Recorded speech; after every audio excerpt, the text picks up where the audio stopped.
Praise Lord. देवाला धन्यवाद. या मी आजच्या संदेशामधून काही गोष्टी पाहूया की आज जगामध्ये महत्त्वाची गोष्ट काही पाहिजे असेल तर प्रभूला आमच्याकडून एक खऱ्या प्रीतीची आवश्यकता आहे आणि आम्ही खऱ्या प्रीतीमध्ये आहो की नाही. आज आम्ही याची परीक्षा करूया. आम्ही स्वतःचं आत्मपरीक्षण करूया की आम्ही प्रीतीमध्ये आहोत की आमची प्रीती खरी आहे की ढोंगी आहे.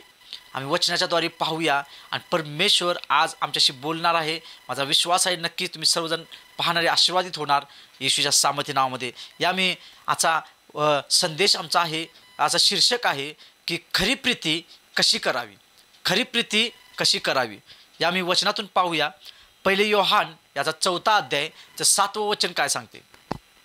प्रियजन हो, आपण एकमेकावर प्रीती करावी, कारण प्रीती देवापासून आहे. जो कोणी प्रीती करतो तो देवापासून जन्मलेला आहे व देवाला ओळखतो. वचन सांगते की जो कोणी प्रीती करणारा आहे तो देवापासून जन्मलेला आहे. प्रिय देवाच्या लेकरांनो, आम्हाला खरी प्रीती करण्यासाठी सर्वात प्रथम देवापासून जन्म घ्यावा लागेल. ख्रिस्तामध्ये आमचा नव्याने जन्म होणं खूप गरजेचं आहे. कारण प्रभू या ठिकाणी म्हणत आहे की जो कोणी देवापासून जन्म घेतो तो व्यक्ती खरी प्रीती करतो. आज बरेचसेच लोक आपल्या फायद्यासाठी प्रीती करतात. कोणी आपला फायदा शोधण्यासाठी प्रीती करतं, कोणी आपलं काम होण्यासाठी प्रीती करतं, तर कोणी आपल्या स्वतःच्या स्वार्थासाठी प्रीती करतं. पण प्रभू येशू ख्रिस्ताने पहिले योहान 3:16 वचन सांगते, योहान 3:16 प्रमाणे की प्रभू येशू ख्रिस्त याला आपल्या पित्याने एकुलते एक पुत्राला जगामध्ये पाठवलं आणि त्याने स्वतःचा आपला पुत्र देऊन आमच्यासाठी त्यानं आपला एकुलता एक पुत्र दिला आणि त्या पुत्राच्याद्वारे आज आम्ही बंधनातून मुक्त होऊन आम्ही एक सार्वकालिक जीवनासाठी जगणारे एक विश्वासू लोक आहोत. आणि ही खरी प्रीती आहे. कोणी करता प्राण देत नाही, परंतु येशू ख्रिस्ताने आमच्यासाठी प्राण दिला.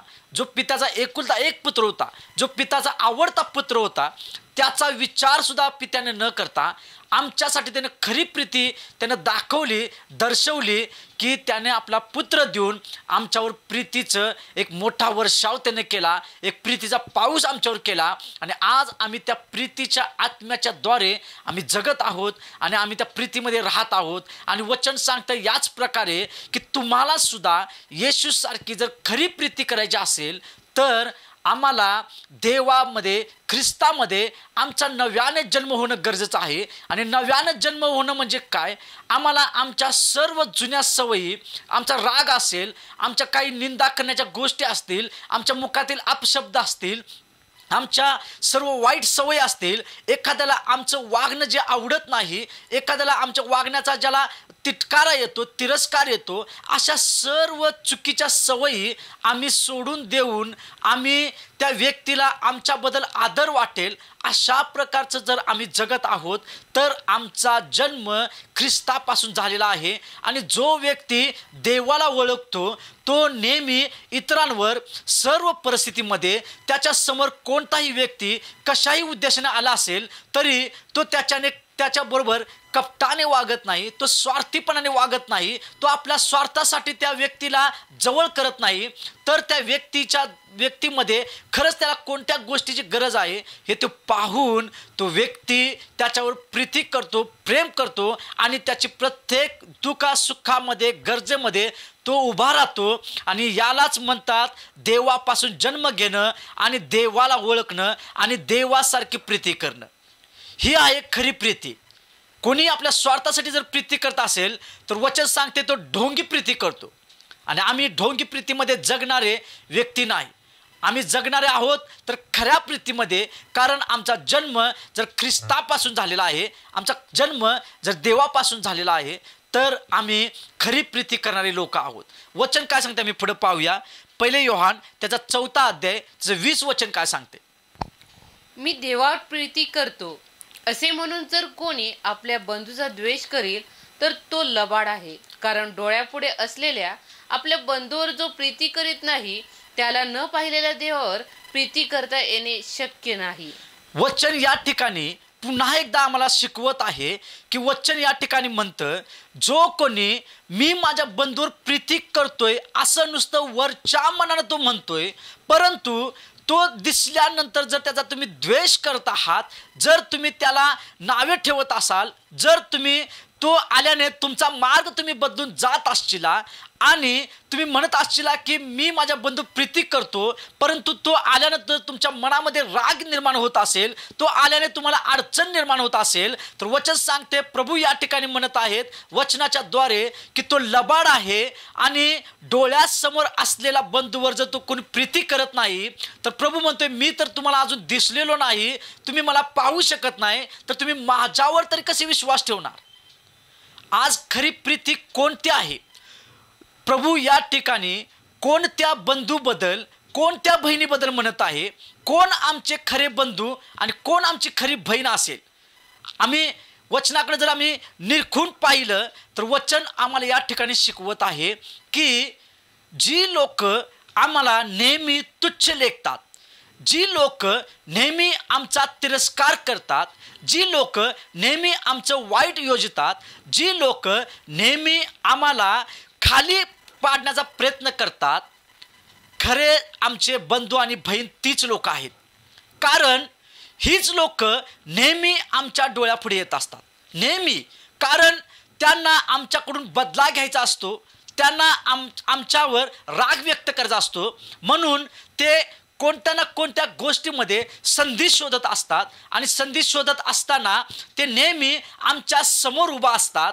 आणि ज्यावेळी ते समोर उभा असतात आम्हाला एकच आठवण होते की हा व्यक्ती शत्रू आहे माझा. कशासाठी? कारण हा मला नेहमी तुच्छ लेखतो, हा नेहमी मला खाली पाडतो, हा नेहमी मला शिव्या देतो, हा नेहमी माझ्यासाठी वाईट योजना इच्छितो. परंतु प्रभू म्हणला तुम्ही वैरांवर प्रीती करा आणि जो कोणी आम्हाला समोरचा व्यक्ती, तो भाऊ असेल बहीण असेल, जर आम्हाला तो वैरास समान लेखत असेल, आम्हाला खरी गरज आहे अशा लोकांसाठी आम्ही देवाकडं रडणं, त्यांच्यासाठी उपवास प्रार्थना करणं, त्यांच्यासाठी आम्ही देवाकडं मागणं, हीच आमची खरी प्रीती आहे.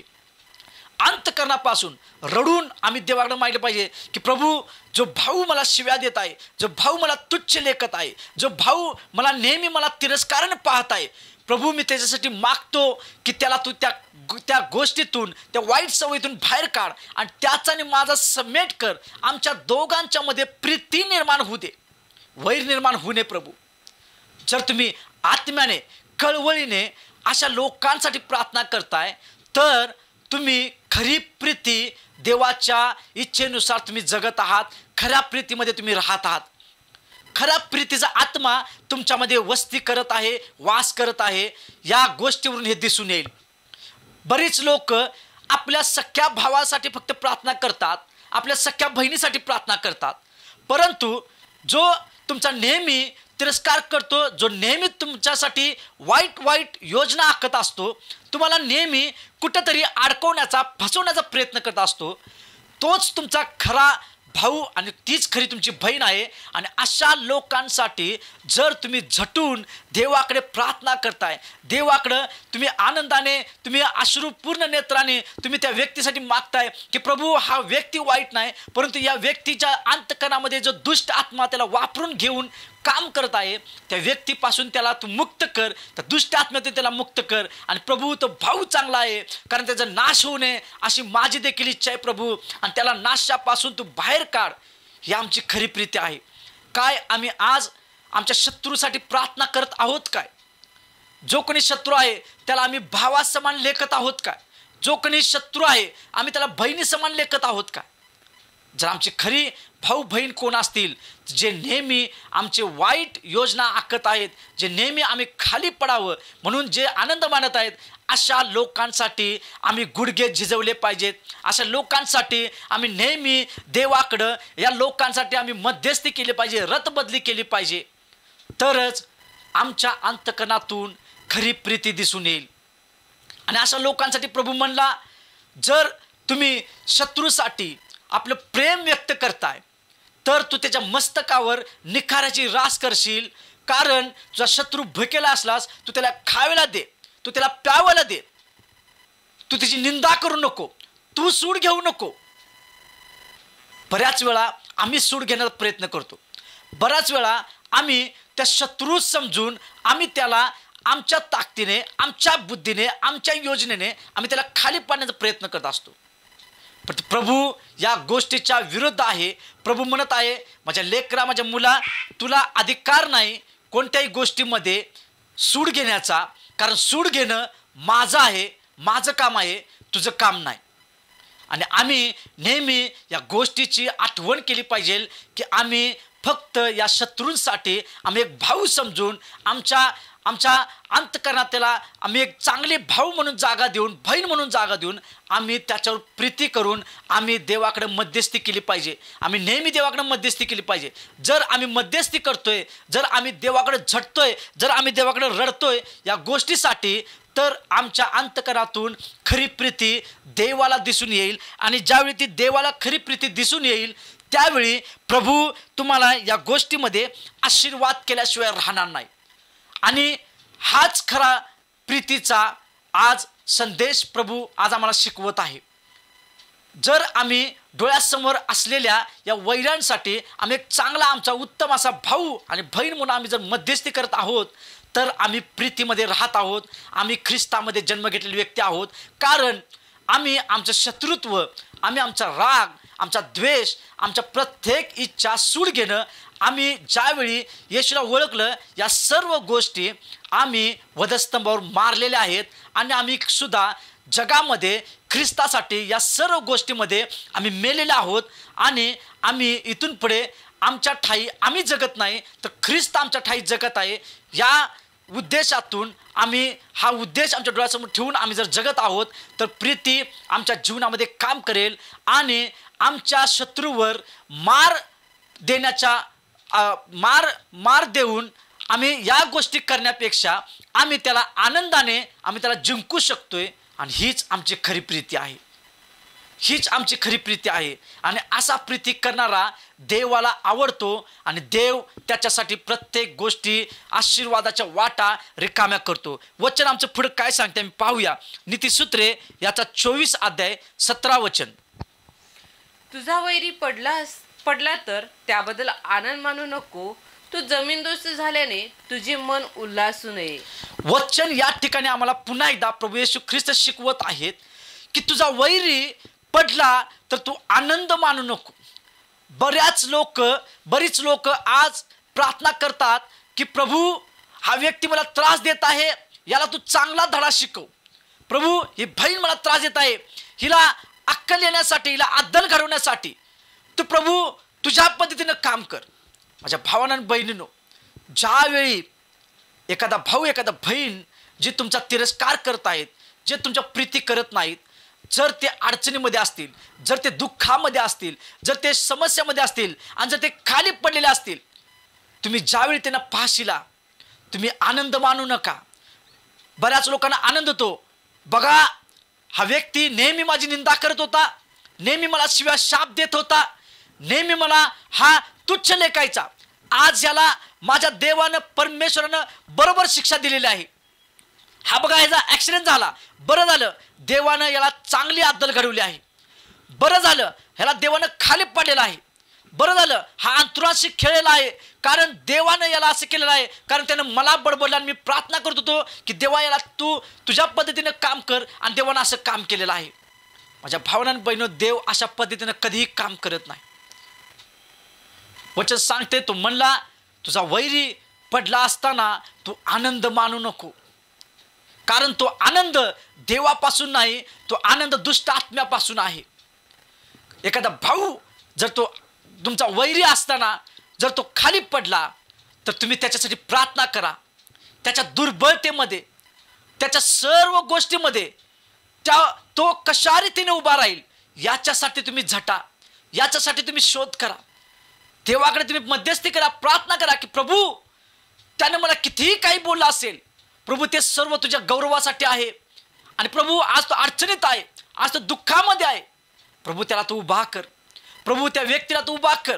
तो खाली पडलेला, प्रभू आज मला चांगलं वाटत नाही, आज मला ते बघू वाटत नाही, प्रभू त्याला तू उभा कर.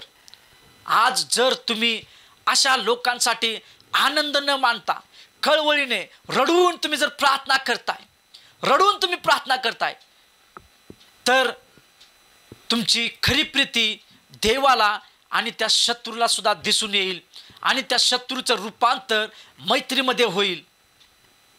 तुम्ही त्या शत्रूच्या मस्तकावर निक्याराची रास करशीला.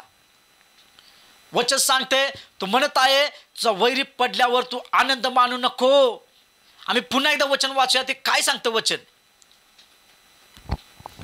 तुझा वैरी पडला तर त्याबद्दल आनंद मानू नको, तो जमीनदोस्त झाल्याने तुझे मन उल्हासू नये.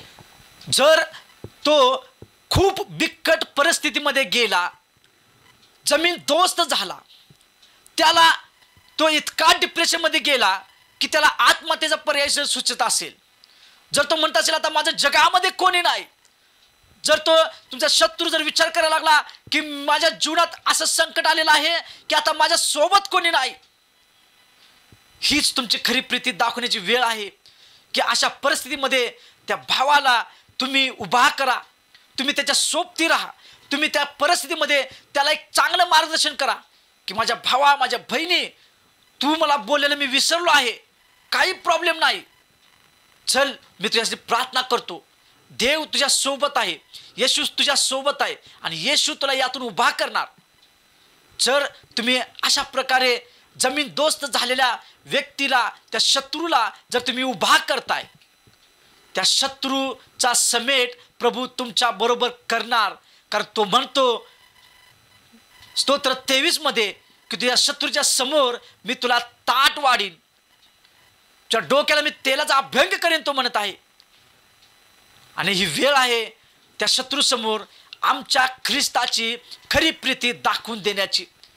ज्यावेळी तुम्ही ही प्रीती दाखवशीला अंतःकरणापूर्वक, नक्कीच तो शत्रू तुमचा मित्रामध्ये बदलेल, एका भावामध्ये बदलेल, एका भावासारखं तो तुम्हाला प्रेम करेल आणि नक्कीच तो तुमच्याकडे सुद्धा आणि प्रभूकडे सुद्धा तो क्षमा मागून, तो या सगळ्या गोष्टीतून बदलून त्याचं तारण झाल्याशिवाय राहणार नाही. त्याचं तारण होईल आणि तो प्रभूला ओळखेल आणि प्रभूला आपलं जीवन तो समर्पित करेल.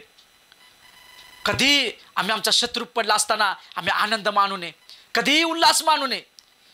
बरीच लोक असे असतात की शत्रू खाली पडल्यानंतर त्यांना इतका आनंद होतो, इतकं त्यांचं मन उल्हासित होतं, 100 जणांना ते फोन करून सांगतात, अहो बघा हा मला असं करत होता, खाली पडला बघा, त्याचा ॲक्सिडेंट झाला बघा, तो आजारी पडला बघा, त्याला पोलीस उचलून घेऊन गेले बघा, त्याच्या अंगावर भरपूर कर्ज आहे म्हणून तो डिप्रेशनमध्ये गेला आहे बघा, तो खुळ्यासारखं करत आहे बघा. बरीच लोक फोन करून एकमेकाला सांगतात, काही ठिकाणी चर्चा करतात, काही लोक त्या व्यक्तीला जाऊन तिथं त्याचा दोष काढून दाखवून त्याला बडबडतात आणि त्याला सांगतात, बघ तू मला बोलल्यामुळं तुझ्यावर ही परिस्थिती आली, इथून पुढे मला बोलशील काय.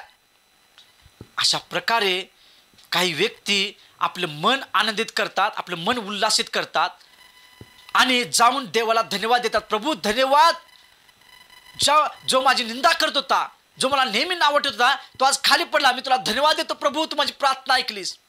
माझ्या भावानं बहिणीनं, तुम्ही चुकीच्या रीतीने प्रार्थना करत आहात, तुम्ही चुकीच्या रीतीने देवाला धन्यवाद देत आहात. वचन या ठिकाणी आम्हाला सांगत आहे, प्रभू म्हणत आहे तुझं मन कधी आनंदित होऊ नये, कधी तुझं मन उल्हासित होऊ नये, तू कधी शत्रू खाली पडला असताना तू कधी आनंद मानू नको. त्या वैऱ्यासाठी तू प्रार्थना कर. येशूनं वैऱ्यासाठी कशा रीतीने प्रार्थना केली, कशा रीतीने त्यानं आपलं प्रेम दाखवलं, आम्ही पुढे वचनातनं पाहूया. मत्तय याचा 26 अध्याय तिचं 35 वचन काय सांगतं. पेत्र त्याला म्हणाला, आपणाबरोबर मला मरावे लागले तरी मी आपल्याला नाकारणार नाही. सर्व शिष्यांनीही तसेच म्हटले. पेत्र ज्यावेळी येशूनं आपल्या मरणाविषयी भविष्य सांगितलं, पेत्र त्या ठिकाणी आत्म्यामध्ये कॉन्फिडन्सनं तो म्हणला की प्रभू मी तुमच्यासाठी मरायला तयार आहे. त्यानं प्रीती दाखवण्याचा प्रयत्न केला, परंतु प्रभू आमचा महान परमेश्वर प्रभूने त्या ठिकाणी ओळखलं की पेत्र कोणत्या अंतःकरणाने म्हणत आहे, कोणती प्रीती त्याच्यामध्ये आहे. म्हणून प्रभूने त्याला त्याच वेळी म्हणलं की पेत्रा तू आता म्हणत असशील की तू माझ्यासाठी मरायला तयार आहे, परंतु मी तुला सांगतो की ज्यावेळी तुझ्यावर वेळ येईल, तू 3 वेळा माझा नकार करशील. प्रभूनं त्याच्यामध्ये कोणती प्रीती आहे याचा उलगडा केला. पेत्राला वाटलं की मी भरपूर प्रभूवर प्रेम करतोय म्हणून मी त्यासाठी मरायला तयार होणार. परंतु त्याची प्रीती कशा प्रकारे थंडावली आम्ही पाहूया. त्याच्यामध्ये मत्तय 26 मध्ये आम्ही 35 वचन काय सांगते, 75 वचन काय सांगते. मत्तय 26:75.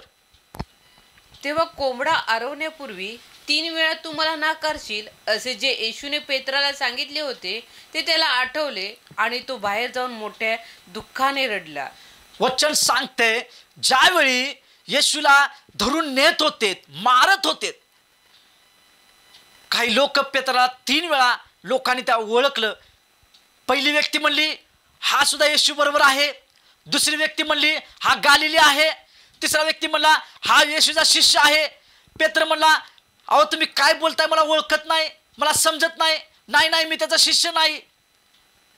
जो व्यक्ती मरायला तयार होता तो व्यक्ती त्या ठिकाणी मरणाचं संकट स्वतःवर ज्यावेळी आलं, प्रभूवरची प्रीती त्याची थंडावली, स्वतःच्या मरणाला तो घाबरला आणि प्रभूला त्याने नाकारलं. परंतु ज्यावेळी कोंबडा आरवला त्यावेळी त्याला प्रभूच्या भविष्यवाणीची आठवण झाली आणि मग त्याच्या जीवनामध्ये त्याला दुःख वाटलं की खरोखर मी त्यावेळी जे ओव्हर कॉन्फिडन्स मध्ये जे बोललो ती माझी ढोंगी प्रीती होती. मी म्हणलो की प्रभू मी मराय तयार आहे, परंतु ज्यावेळी मरणाची खरोखर वेळ आली, पेत्र त्या ठिकाणी येशूला मी ओळखत नाही म्हणून त्याने येशूचा नकार केला. बऱ्याचशा परिस्थितीमध्ये आमच्या जीवनात सुद्धा काही परिस्थिती आमची खालावली, काही ठिकाणी आमची परिस्थितीमध्ये आमची बिकट परिस्थिती झाली. काही लोक देवाला दोष द्यायला सुरुवात करतात. ओ प्रभू असं का माझ्या जीवनामध्ये, होय प्रभू मी एवढी प्रार्थना करलोय, मी एवढे उपवास करलोय, मी एवढं दान दशमांश करलोय, मग माझ्या जीवनामध्ये अशी परिस्थिती का आली. लोक धन्यवाद सोडून लोक प्रभूला प्रश्न विचार सुरुवात करतात, कुरकुर करायला चालू करतात, दोष द्यायला चालू करतात. याच्यावरून तुम्ही किती प्रभूवर प्रेम करताय हे प्रभूला दिसून येतं. ही ढोंगी प्रीती आहे. आम्ही कुरकुर करणं, आम्ही प्रभूला प्रश्न विचारणं याचा अर्थ आम्ही ढोंगी प्रीती करत आहोत. दानिएलला ज्यावेळी सिंहाच्या गुहेत टाकण्याची वेळ आली होती त्यानं कुरकुर केली नाही, त्यानं प्रभूला धन्यवाद दिला आणि त्या धन्यवादाच्याद्वारे प्रभूनं त्याची सिंहाच्या तावडीतून त्याची सुटका केली, सिंहाची तोंडे त्याने बंद केली. जर तुम्ही प्रभूवर प्रेम करताय तर प्रभू सुद्धा त्याच्या प्रीतीच्या द्वारे प्रत्येक परिस्थितीतून तुमची तो सुटका करणार. पेत्र नकार करणार हे माहीत असून सुद्धा प्रभूने त्याला सोडलं नाही. प्रभूने त्याच्यावर खरी प्रीती केली. प्रभूने त्याचा हात सोडला नाही. प्रभूने त्याला आपल्यापासून लांब केलं नाही. प्रभूने उलट त्याच्यावर जास्त प्रीती केली. प्रभूने त्याला खडक असं नाव दिलं होतं. प्रभूनं पेत्रावर आपली खरी प्रीती दर्शवली. अजून प्रभूनं खरी प्रीती कशा अंतकरातून केली आम्ही पाहूया. मत्तय त्याचा 26 अध्याय 23 वचन काय सांगतं. त्याने उत्तर दिले, ज्याने माझ्याबरोबर ताटात हात घातला तोच मला धरून देईल. वचन आम्हाला हे ठाऊक आहे, यहुदा इस्करियोत जो प्रभूला धरून देण्यासाठी कित्येक वेळा तो प्रयत्न करत होता, शोधत होता, कारण त्याला 30 रुपये देण्यात आले होते. त्याला रुपयाची 30 नाणी देण्यात आली होती. प्रभूला हे ठाऊक होतं की यहुदा इस्करियोत मला धरून देणार. तरी सुद्धा प्रभूनं अंतकरणापासून त्याच्यावर प्रीती केली. प्रभूने त्याला यहुदा इस्करियोतला एका ठिकाणी म्हणलं की तूच आहेस मला धरून देणारा. परंतु त्याची महान प्रीती जर बघितला तर वचन सांगते त्यानं आपल्या ताटात हात घालून जेवण्याची त्याला परवानगी दिली.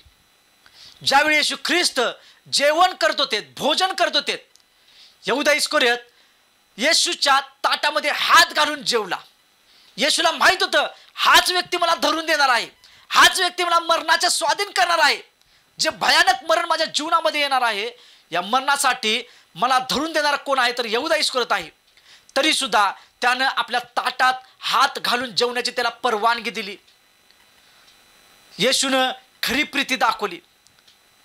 आजच्या परिस्थितीमध्ये जर आम्हाला कोणी धरून देणार आहे माहीत असेल तर आम्ही एवढी प्रीती केली असती का? आम्ही त्याला आमच्या ताटात जेवण्याची परवानगी दिली असती का? ताटात जेवण्याचं लांब आम्ही त्याला समोर सुद्धा उभा करून घेतलं नसतं. आम्ही त्याच्यापासून नेहमी पळून गेलो असतो. का? कारण आम्हाला माहित आहे तो आम्हाला मरणाच्या स्वाधीन करत आहे. पण प्रभू येशू ख्रिस्त त्याने असं केलं नाही. त्याने आपल्या ताटात त्याला जेवण्याची सुद्धा परवानगी दिली. वचन सांगते, प्रभू म्हणला रोम 12:20 मध्ये, तुझा शत्रू भुकेला असलास त्याला खायला दे.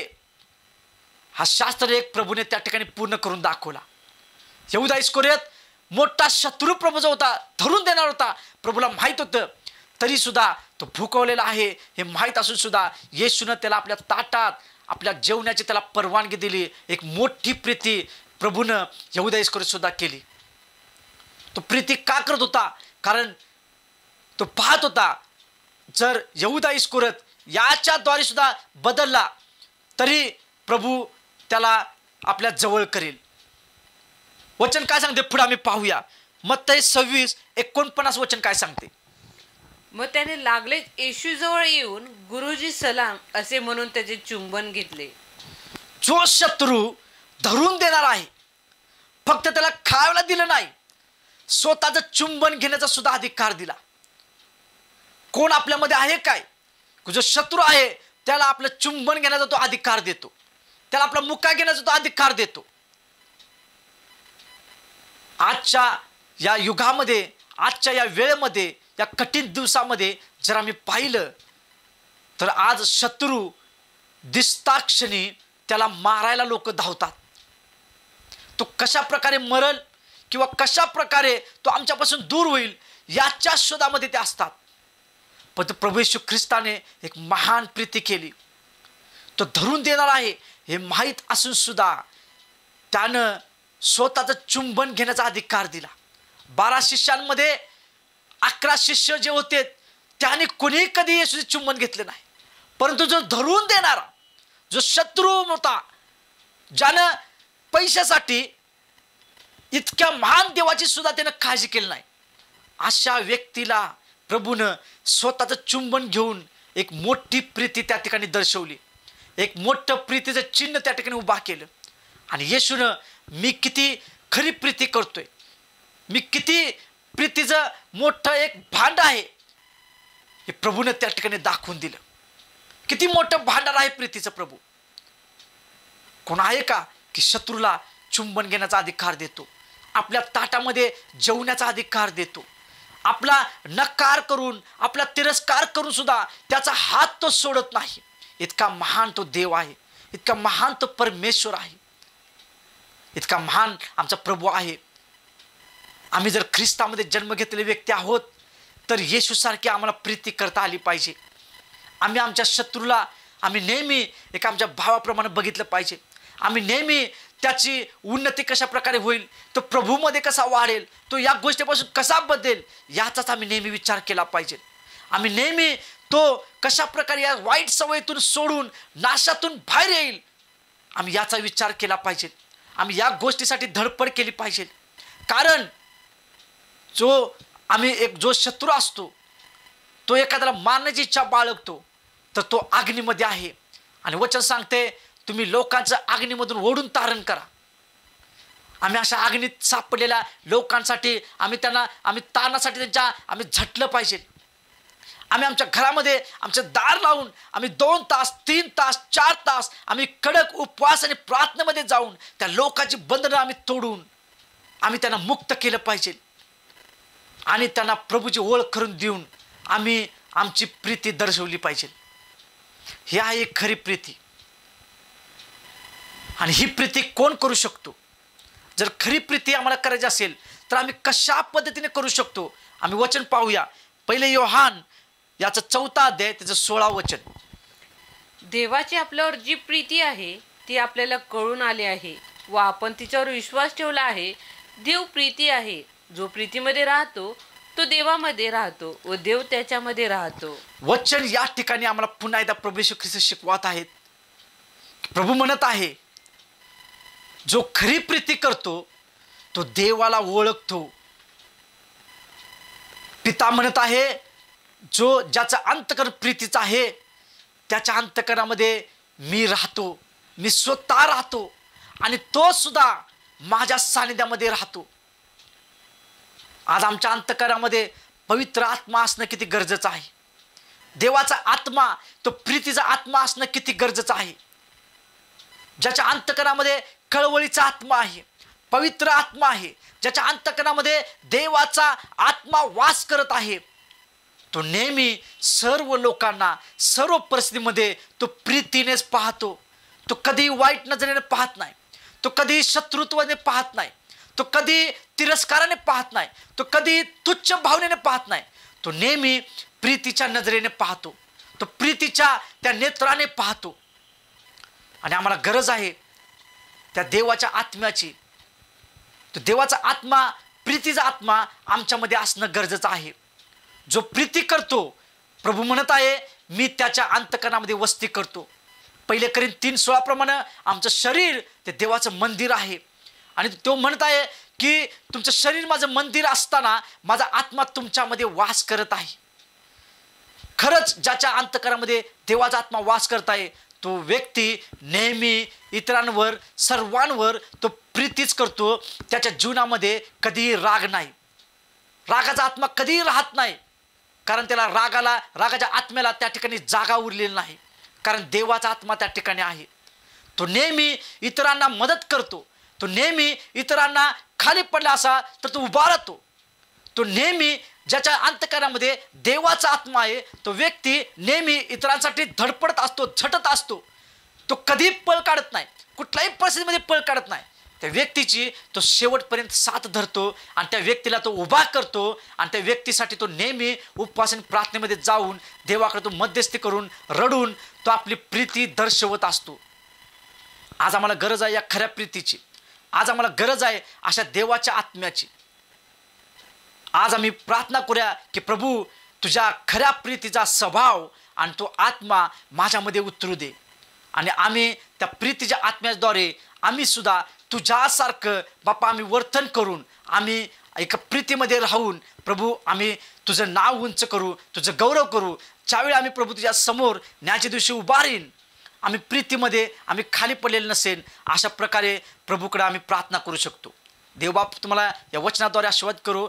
सर्व गौरव देवाला असो. धन्यवाद.